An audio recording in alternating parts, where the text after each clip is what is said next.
Bem-vindos ao debate. Hoje a gente vai mergulhar em uma análise sobre as dinâmicas sociais e esportivas do nosso país. E, bom, imagina a seguinte cena. Você vai ao seu local de trabalho para mais um dia de rotina, né? E o seu pai decide ir junto, para te assistir. Um dia normal. Exato. Mas no fim do expediente, ele precisa ser escoltado por guardas armadas para não ser linchado por milhares de pessoas. O placar oficial nos diz que o Flamengo venceu o Cruzeiro por 2-0. Mas olha, o que aconteceu nas arquibancadas do Maracanã nos forçou a fazer uma pergunta extremamente incômoda. O futebol brasileiro virou um escudo moral para o crime. É uma imagem brutal, sem dúvida. O apito final daquele jogo não marcou o fim de um evento esportivo, mas sim a ignição de um caos absoluto, né? A gente viu cadeiras sendo arrancadas e arremessadas como armas, pancadaria generalizada e a polícia militar precisando intervir com força.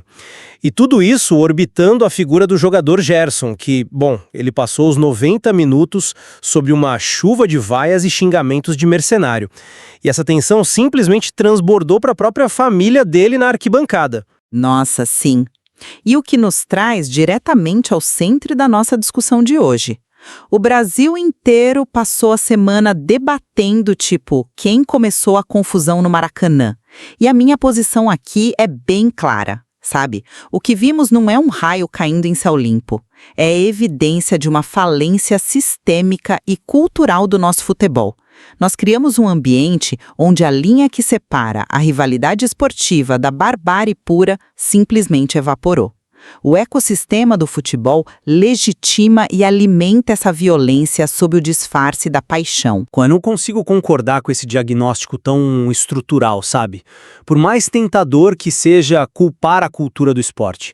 O meu argumento é que estamos diante de uma ruptura aguda de ordem pública, é uma dinâmica clássica de multidão que precisa ser separada da tensão esportiva. Confundir o comportamento do torcedor que vai a um jogador com a ação criminosa do sujeito que arranca uma cadeira e joga na cabeça de alguém é um erro perigoso, né? Fazer essa confusão tira a culpa do criminoso e joga nas costas do futebol. Mas como você separa os dois quando eles habitam exatamente o mesmo corpo e o mesmo espaço? Vamos olhar para a mecânica da coisa? Nós não estamos falando de uma briga de trânsito aleatória que calhou de acontecer na porta do estádio. Existe uma progressão direta.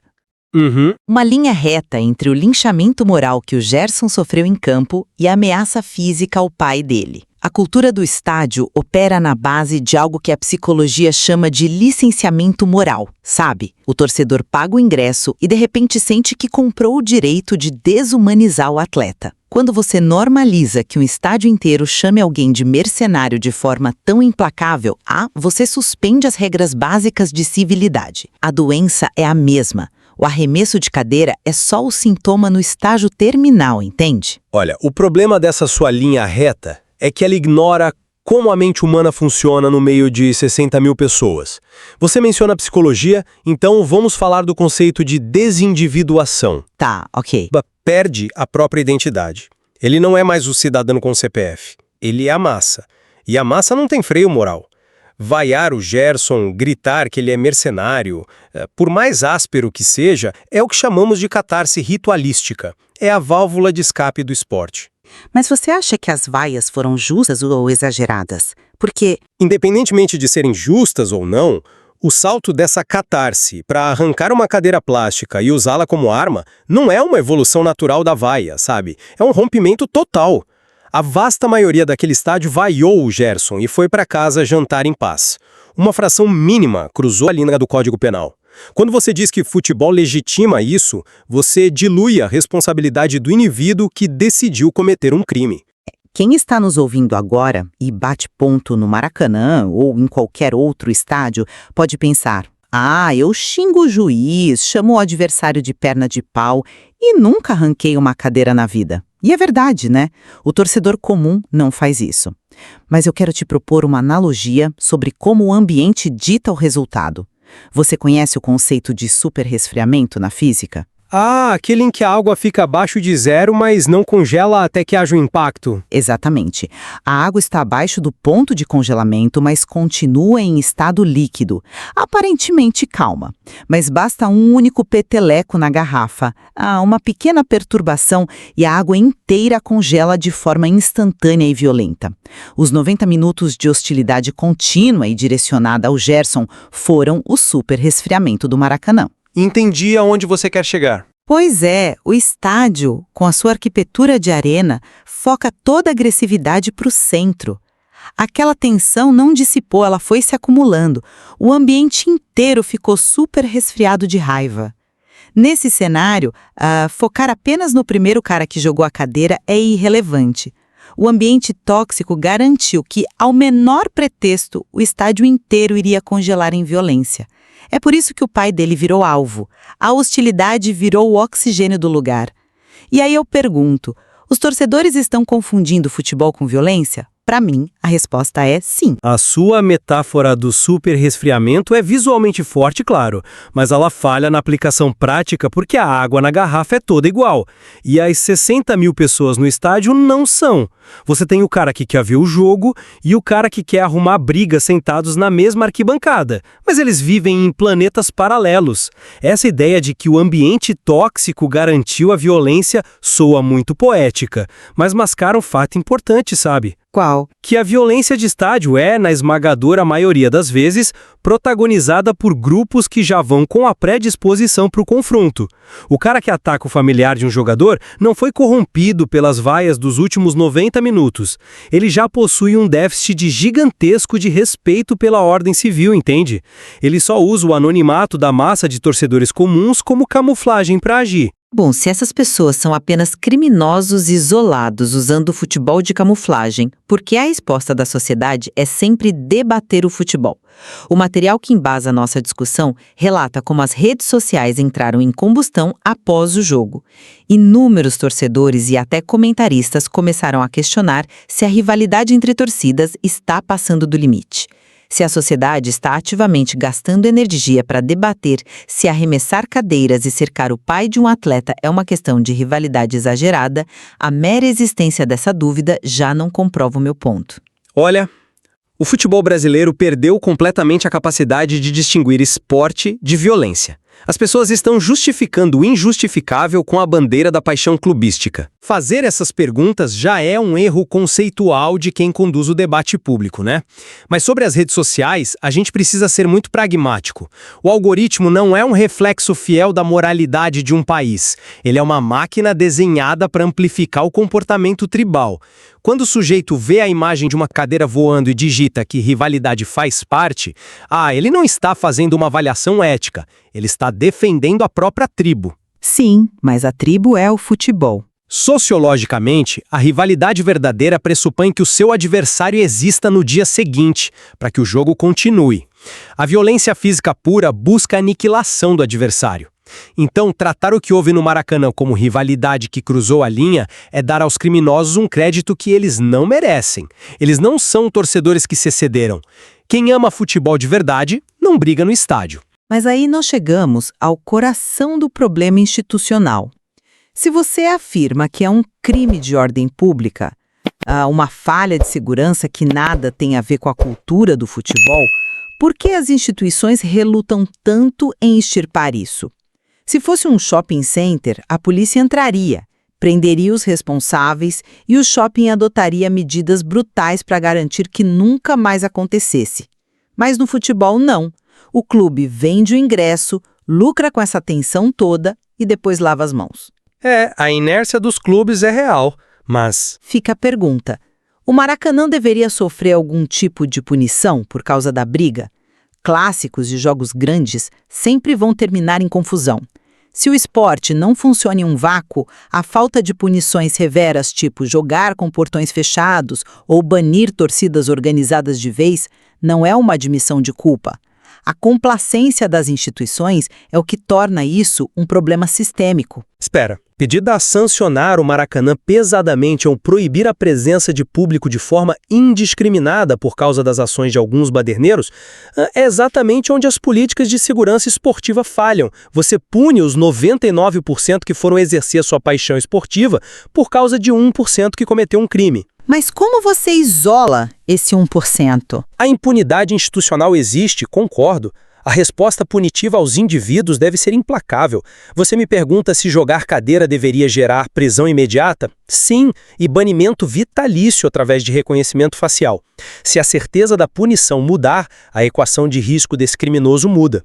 Agora, dizer que a segurança do estádio falhou nesse jogo específico exige uma análise mais fria do que realmente aconteceu. Como você pode dizer que a segurança não falhou se um pai precisou ser evacuado de um setor teoricamente seguro? E o jogo de futebol virou uma nota de rodapé diante do caos. O próprio fato da gente estar dedicando nosso tempo a discutir uma batalha campal, em vez dos méritos táticos de um 2-0, já é a definição literal de uma falha de segurança. Eu não acho que seja uma falha, porque nós precisamos entender a mecânica de contenção em aglomerações gigantescas. Sabe, policiar 60 mil pessoas superexcitadas é um dos maiores desafios de segurança pública do mundo. Você não tem como colocar um policial do lado de cada assento para ler a mente do sujeito que decide, em uma fração de segundo arrancar uma cadeira. Certo, a prevenção absoluta não existe. Exatamente. Mas observe os mecanismos de contingência que vimos. O pai do Gerson foi detectado em situação de risco e imediatamente removido, o que evitou uma tragédia física. E quando a briga estourou, a intervenção da Polícia Militar usou força progressiva e conteve o tumulto antes que houvesse mortos. A segurança reativa funcionou, o sistema agiu e impediu que o Maracanã virasse um necrotério. Chamar isso de falência absoluta do sistema é ignorar que a contenção salvou vidas. De forma inaceitável a nossa barra civilizatória, sabe? É como argumentar que a segurança de um avião funcionou muito bem porque ele caiu, pegou fogo. Mas os bombeiros conseguiram apagar as chamas antes de queimar todos os passageiros. O desastre aconteceu. A quebra do pacto social já se consolidou. O ciclo no futebol brasileiro é sempre este. A gente aguarda a panela explodir, aplaude de pé que não houve cadáveres desta vez, finge que meia dúzia de prisões resolvem e volta para o estádio na quarta-feira torcendo para não ser a próxima vítima. Eu entendo a frustração, mas... E sobre o seu ponto de banir só os indivíduos via reconhecimento facial, isso parte da premissa de que o indivíduo cria a violência do nada. Mas nós voltamos à questão inicial. Quem instiga o indivíduo? O indivíduo responde por suas próprias ações. A instigação não anula o livre-arbítrio, não tem como. Mas o ambiente valida. Entende? Quando a discussão nas ruas vira quem ama o futebol entende essa raiva, nós estamos oferecendo a desculpa perfeita em bandeja de prata. Enquanto não admitirmos que a própria estrutura do futebol profissional lucra com o fomento do ódio ao adversário, transformando jogadores em traidores, nós nunca vamos estancar o problema. Nós queremos a paixão do torcedor comprando camisas, mas fechamos os olhos para o fato de que essa mesma emoção, canalizada sem filtros, é o que arranca a cadeira do chão. Olha, o que você está pedindo é uma asepsia emocional do esporte que não é possível nem desejável. Você quer o espetáculo sem o suor, sem o grito, sem a veia saltando no pescoço. E é aí que mora o perigo da sua abordagem estrutural. Se a gente aceita que vaiar e gritar é o mesmo que espancar e atirar cadeiras, a única solução lógica que sobra é transformar o Maracanã em um teatro onde todos assistem ao jogo sentados e em silêncio. Ninguém quer um teatro, mas a gente quer voltar vivo para casa. Separar o comportamento legítimo das massas, que inclui, sim, a antipatia intensa e barulhenta por um jogador rival, do comportamento criminoso individual, é a única maneira racional de limpar o ambiente sem matar o próprio futebol. O futebol não controla a torcida porque ele não é o Estado, sabe? Ele é o palco. Quem tem que controlar o indivíduo que cruza a fronteira da lei é a polícia e o judiciário, Quem joga objeto tem que ser preso, banido do futebol, mas a cultura não é a vilã. Mas um palco não pode lavar as mãos quando o sangue escorre nas suas arquibancadas tantas vezes. E, bom, à medida que nos aproximamos do fim do nosso tempo hoje, é crucial amarrarmos essas perspectivas. Da minha parte, a conclusão permanece inabalável, sabe? O episódio de Flamengo e Cruzeiro no Maracanã é um espelho de uma cultura profundamente adoecida. Não podemos tratar ameaças a familiares de jogadores e arremesso de cadeiras como anomalias isoladas que por acaso aconteceram. O futebol brasileiro embalou a sua violência na bandeira da rivalidade por tanto tempo que agora não consegue mais separar uma coisa da outra. O sistema é cúmplice porque tolera o super-resfriamento até a explosão. E a minha reflexão final recai sobre a necessidade de precisão na hora de apontar os culpados. Nós concordamos integralmente que as imagens da pancadaria e o cerco ao pai de Gerson são atos covardes e injustificáveis. Onde nós bifurcamos é na receita médica, né? Eu sustento que culpar a alma do futebol brasileiro ou tentar policiar a paixão clubística é errar o alvo. Vaiar um atleta intensamente é parte da dinâmica psicológica do esporte.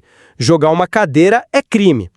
Ao englobar tudo na mesma espiral de culpa sistêmica, nós falhamos em responsabilizar o CPF daqueles criminosos que usam as multidões como esconderijo. É fascinante ver que, apesar de abordagens tão diametralmente opostas sobre a origem do problema, chegamos a uma convergência inegável, né?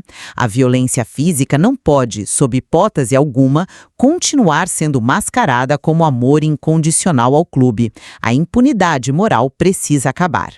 Mas a nossa grande área de atrito continua sendo o mecanismo de tudo isso. Será que a violência é um defeito de fabricação inerente à forma como consumimos o esporte? Ou apenas um desafio logístico de segurança amplificado pela densidade de um estádio?